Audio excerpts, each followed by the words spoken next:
hidden treasures of the 119th Psalm.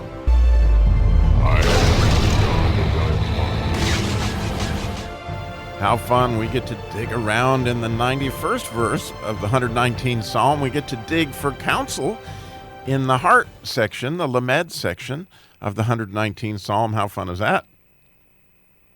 And actually, when you look at these verses, you have to kind of combine verse 90 with verse 91 in order to see where the psalmist is going. So I'm going to read 90 and then 91, which is today's verse, because they do go together most certainly. So verse 90 we talked about yesterday. Thy faithfulness is unto all generations. Thou hast established the earth, and it abideth. 91. They continue this day according to thine ordinances, for all are thy servants. So they continue obviously refers back to the faithfulnesses of God, which is a really good thing to know that they continue, as that's just absolutely critical. And it says, according to thine ordinances is the way it's translated in English, but that word ordinances is that misfat, that idea of judgments that we've talked about. It's one of the 10 words, which, by the way, I've updated the PDF with my new understanding of the Piqqudim, and so that's there in the show notes. If you go to ChristianCarGuy.com, by the way, I've added a new link where you can look at the verse, at the episodes with the show notes, so you might see that at ChristianCarGuy.com. But anyway, those 10 words, one of those is the mitzvot. And the idea of these mitzvot is critical to understanding this verse in my view. So it says, all are thy servants, meaning that all the ordinances are a servant, but in some ways, all, I mean literally, all are thy servants. And so, you know, the way I've thought about this is interesting. When you look at this idea of judgment, we've talked about it before, that it's literally a pay, you know, right next to a tet. In other words, the idea of the presence of God looking for goodness. Well, when you think about the presence of God, and especially when you look at the idea of mitzvot, you have this idea of a mem, which means, in this case, more fire.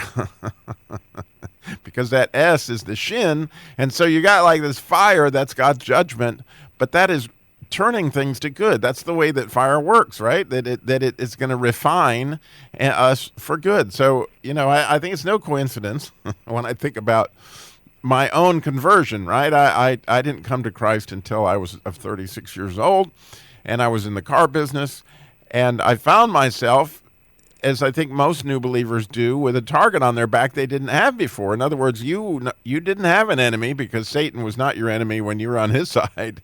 And once you come into Christ, all of a sudden you have a target on your back you didn't necessarily have before.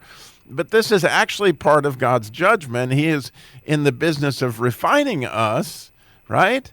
And heating things up, just like your body heats up to get a fever to kill the viruses. Well, I can remember it wasn't long after I came to Christ, I got fired in a really strange way. I mean, it was just too bizarre to even think about how it happened. I was the general manager of the most profitable store in the Crown organization, and it had gone really well. But unfortunately, the owner who owned the whole chain's son-in-law had an affair on his wife, which caused this huge shift in all the management because he couldn't have his son-in-law, who he now despised, in the same city with him. But he didn't have much choice because his son-in-law owned all this stock in his Honda store there in Greensboro. So I had the other Honda store, of course, the most profitable one. So his move was to put his son-in-law into the store that I had and to move me. And where he moved me was under somebody that just came into the organization. And he was extremely, I don't know, he would even admit to you this day that he was extremely worried about how strong that I was, and that if he kept me around, he wasn't going to be able to be my boss anymore. And so essentially he fired me. Although, you know, that may sound a bit vain.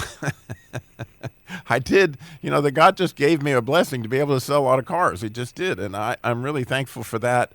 And I kind of, when I look back at that situation, I remember just saying, God, I don't understand. You know, I'm going to church, I'm getting along, and now why is all this happening to me? You know? And interestingly, the way it worked in my life was that, I mean, almost immediately, I wasn't without a job for 2 or 3 days, and I got a call to come to Winston-Salem to even better position that was more money, and the president of what became Bob Neal Chrysler Plymouth Jeep Eagle, which I've told that story on the air many times, but there were several things just right off the bat, right, that, I mean, here came this losing my job and having to move and going through all this turmoil that moving does, and then it wasn't long thereafter that, I had cancer and several other things that were clearly just heating up my fever in order to get rid of the viruses, right? And to purify us in judgment. But the point still gets back to that what God is after in all this judgment is goodness, right? Because at the end of the idea of misfit, the reason why it ends with that T, you might remember we did the whole section on the tet, and it's goodness, right? Teach me good judgment and knowledge. All those verses, it had to do with goodness. And the idea of all this stuff is working together for good, right? And so all that appears to be going on that are shenanigans are actually working together for good to purify everything. It's a fire that's burning, and that's what his judgments are. And interestingly, the psalmist clearly knew that. And so, I love this verse that part of God's faithfulness is he's faithful to discipline us. He's faithful to allow fires and trials in our lives in order to bring out the goodness that's there, that he knows is there. He has faith in you that you can undergo the things that you are struggling with. And so in this idea of counsel, I mean, how much do our hearts need to know that God is faithful, like we just talked about, but our hearts need the counsel of, look, as you go through these judgments, God is bringing out the good. Look for the good.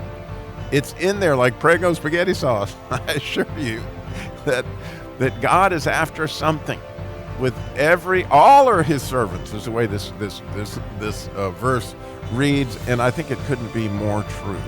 As we look more into the Lamed section, the heart section of the 119th Psalm. Thank you so much for listening with me today.